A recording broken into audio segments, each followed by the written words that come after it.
찬송가 401장입니다. 찬송가 401장. 주의 곁에 있을 때 마음이 든든하오니 주여 내가 살 동안 인도하여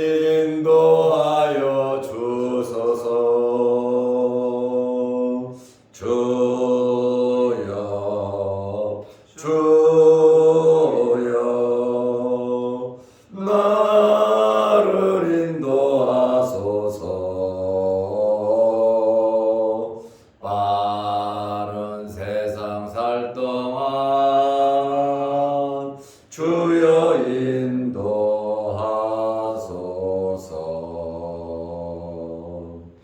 피난처인 예수여 세상 물결 험할 때 크신 은혜 베푸사 나를 숨겨 주소서. 주여 주여 나를 인도하소서. 빠른 세상 살 동안 주여 인도하소서.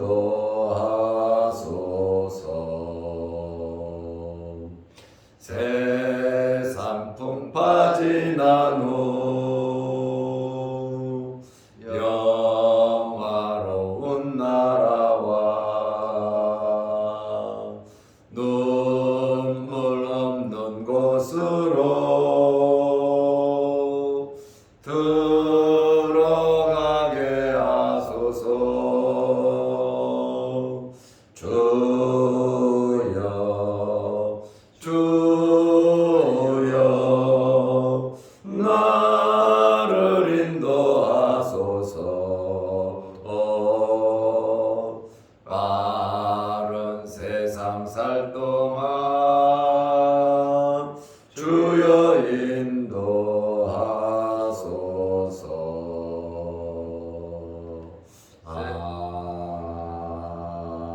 아멘.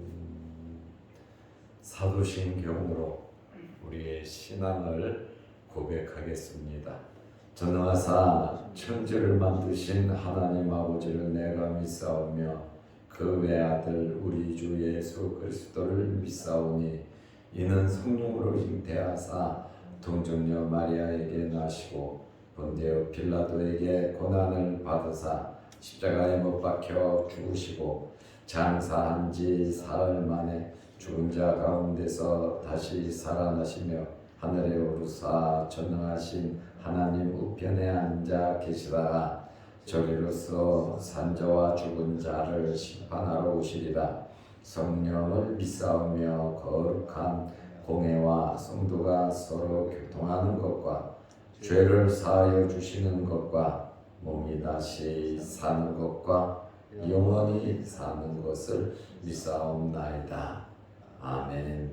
하나님의 말씀 마가복음 16장 14절에서 16절 말씀까지 보겠습니다.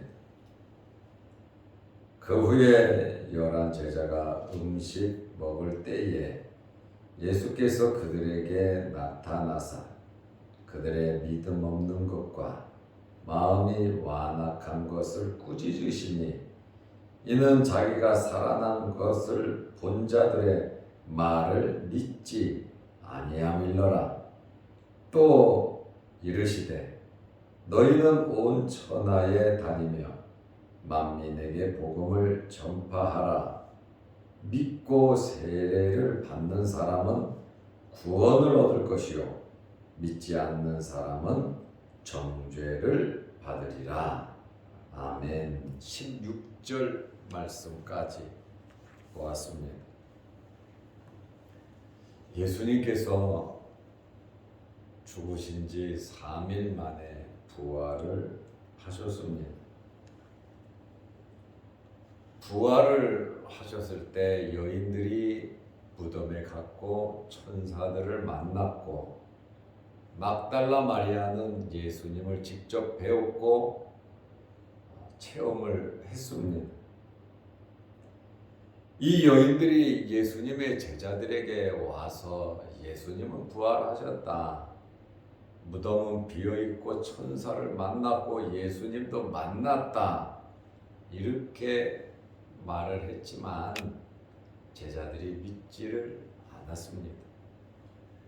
그리고 엠마오로 내려갔던 2명의 제자가 다시 즉시 예루살렘으로 올라와서 제자들을 만나고 함께했던 사람들에게 예수님의 부활을 증언했지만 그것 또한 믿지 않았습니다.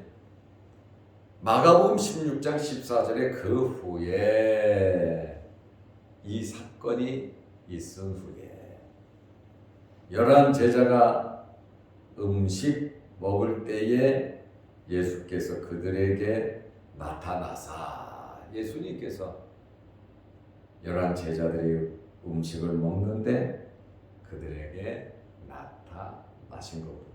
다시 말하면 그들을 찾아오신 겁니다. 아주 가장 필요하고 적절할 때 주님께서 찾아오셨습니다.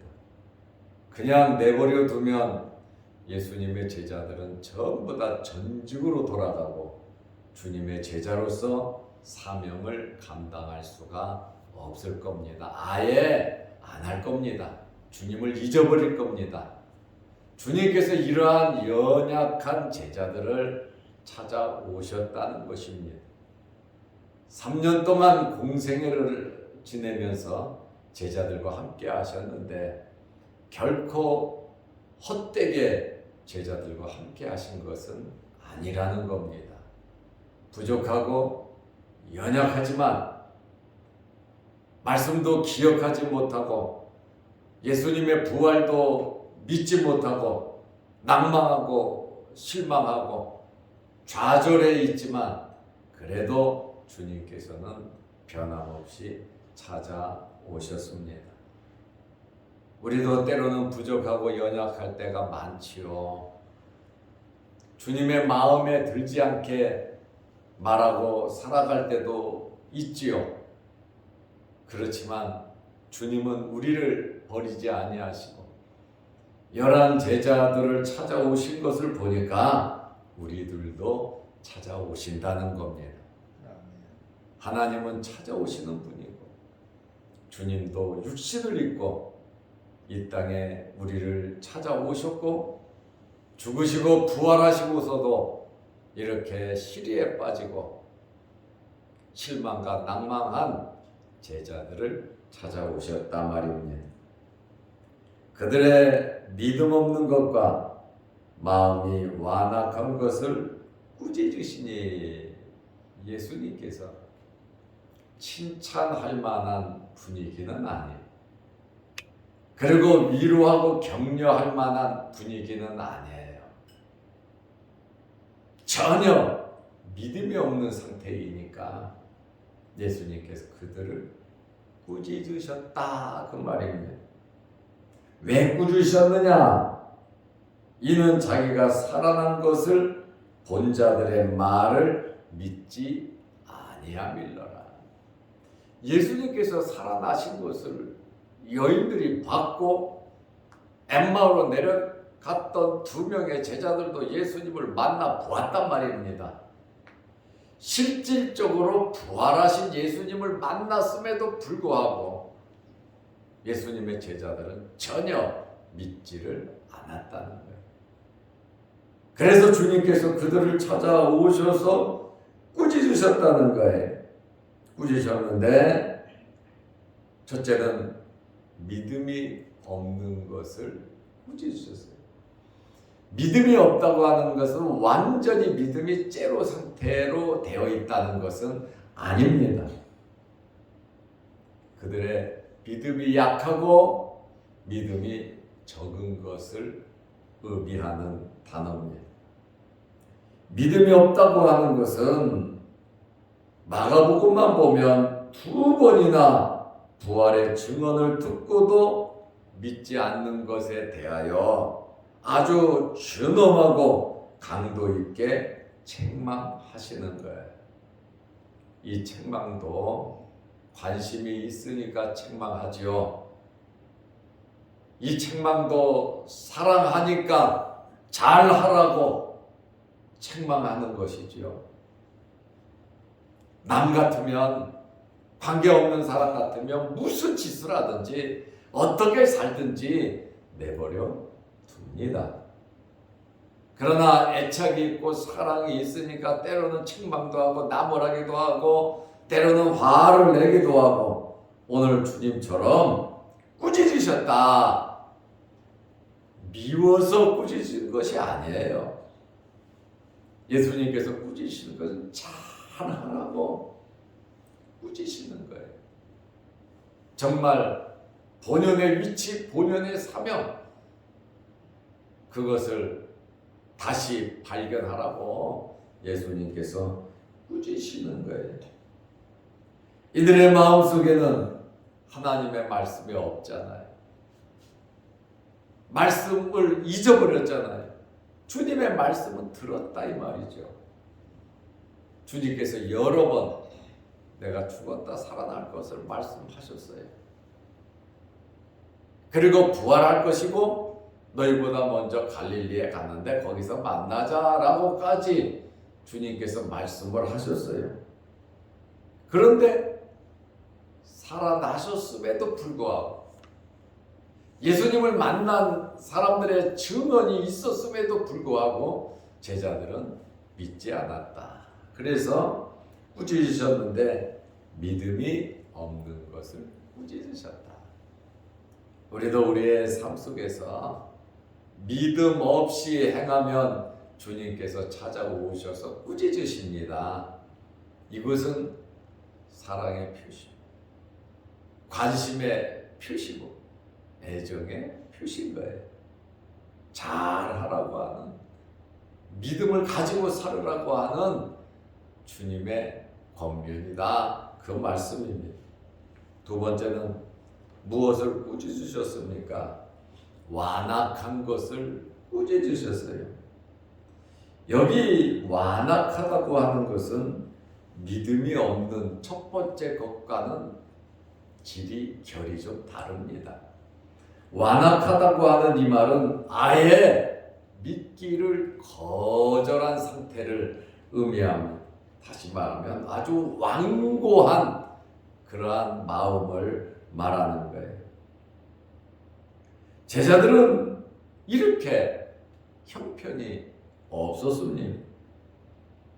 믿음과 신앙이 없는 상태예요. 그래도 3년 동안 함께 했는데 하나님의 아들과 메시아 그리스도와 3년 동안 함께 하면서 이런저런 경험을 다 해봤는데 예수님의 제자들이 이 정도밖에 되지 못했다라고 하는 그러한 말씀이에요. 그리고 주님께서 책망하시고 15절 이하를 보면 제자들에게 막중한 사명을 말씀하십니다.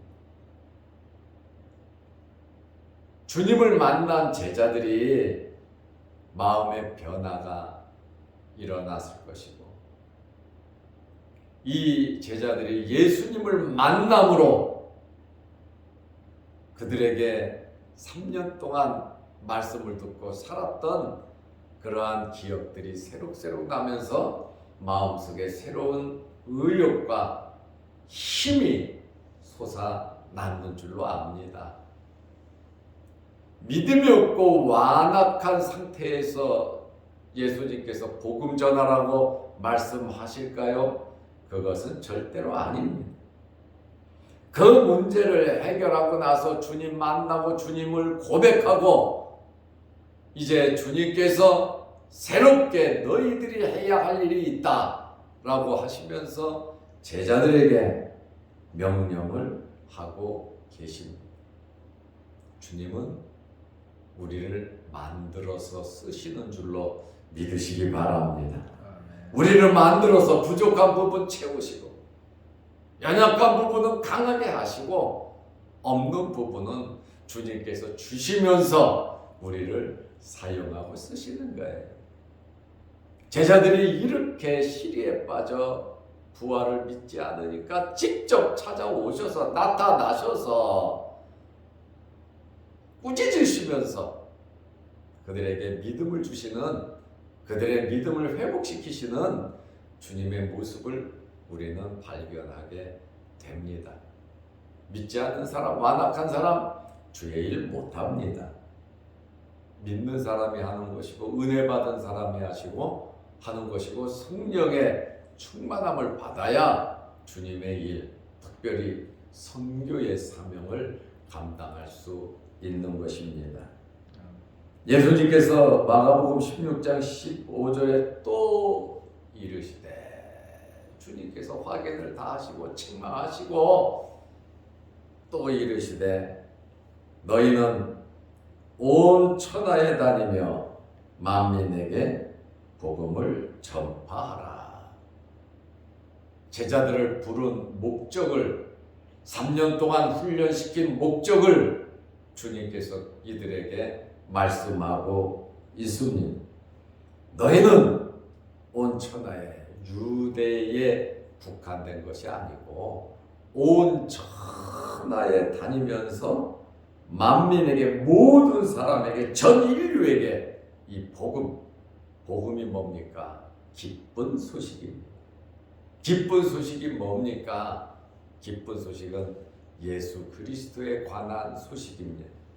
예수님의 오심과 예수님의 죽으심과 예수님의 부활과 승천과 하나님 보좌 우편과 예수님께서 다시 재림하시는 이 복음, 주님의 죽으심과 이 부활을 증언하라고 주님께서 말씀하셨습니다. 제자들이, 이렇게 연약한 제자들에게도 예수님께서 힘을 주시면서 이러한 사명을 주시는데, 올 한 해 동안에도 하나님께서 우리를 믿고 우리에게 맡기신 사명 감당 잘하시기를 바랍니다.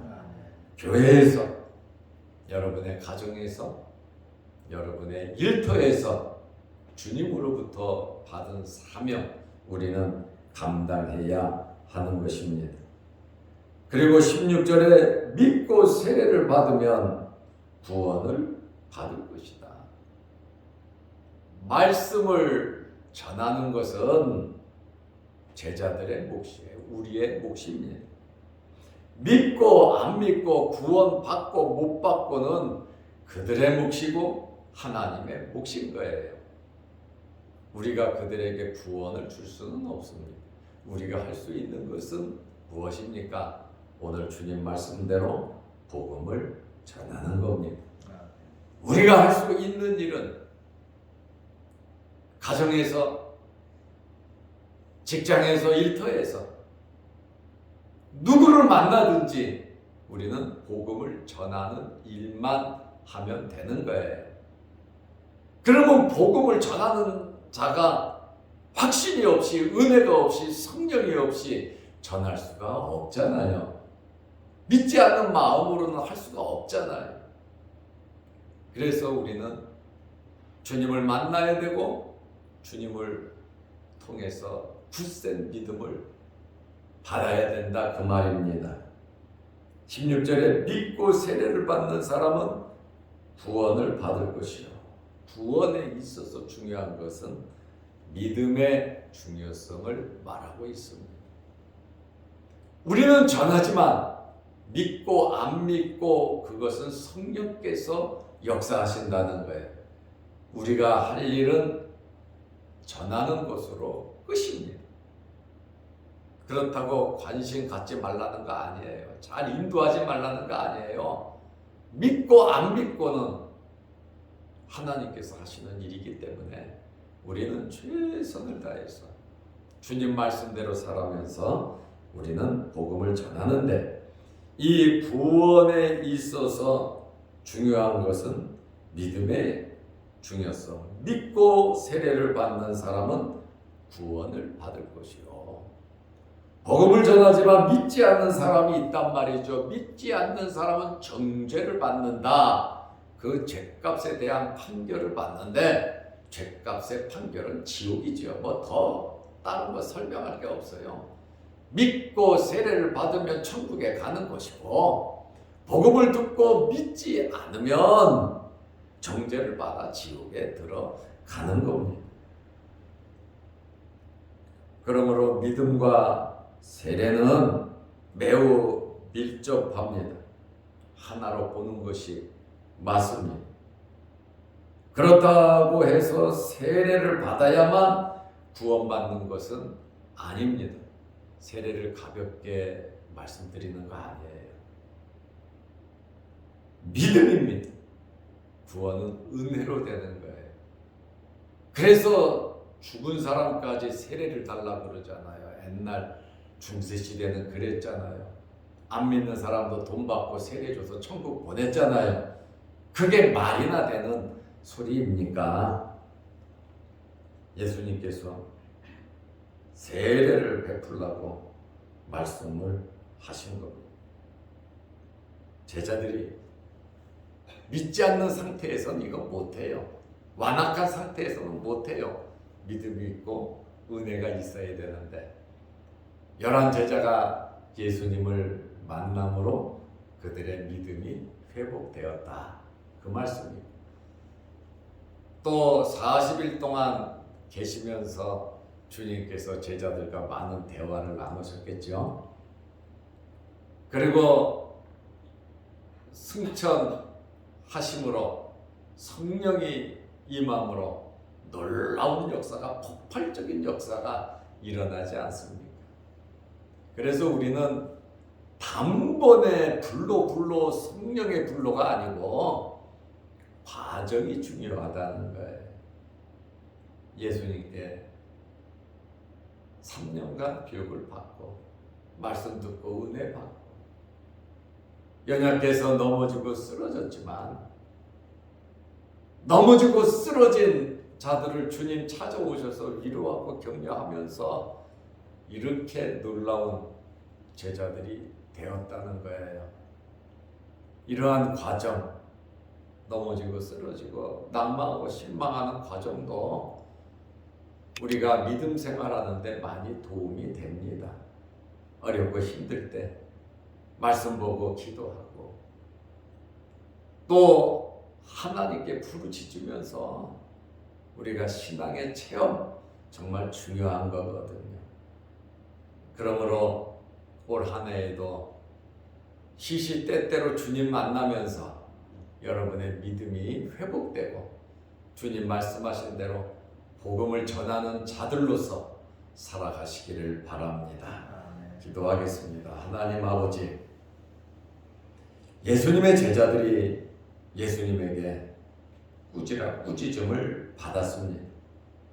첫째는 믿음이 없어서, 둘째는 아주 완악해서, 믿음이 없고 완악한 것이 예수님의 부활을 듣고도 믿지 않음이라고 말씀하고 있습니다. 우리는 하나님의 말씀을 온전히 믿게 하여 주옵소서. 그리고 이 말씀대로 순종하며 살아가게 하여 주옵소서. 우리 마음속에 내재져 있던, 우리가 알고 있는 말씀이 우리 심령 속에서 살아 움직이게 하시고 성령의 충만함이 우리에게 있게 하여 주옵소서. 오늘부터 우리가 한 주간 세상에 나가 살 텐데 하나님 힘주시고 능력 허락하여 주옵소서. 주님과 함께 임마누엘의 신앙을 허락하여 주시옵소서. 이 새벽에 기도합니다. 우리의 기도를 들어 주옵소서.